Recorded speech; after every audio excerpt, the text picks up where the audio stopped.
everyone, my name is Juna. Let's study about Admiral Yi. Yi was courageous and intelligent admiral. In 1592, Imjin War broke out. In the following 7 years, he saved his homeland and his people from Japan. He made an innovative turret and made the war victorious. He had lots of hardship in his personal life.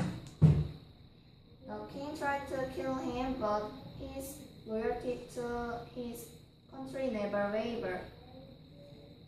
In 1598, he died gloriously in his final battle at Dorian.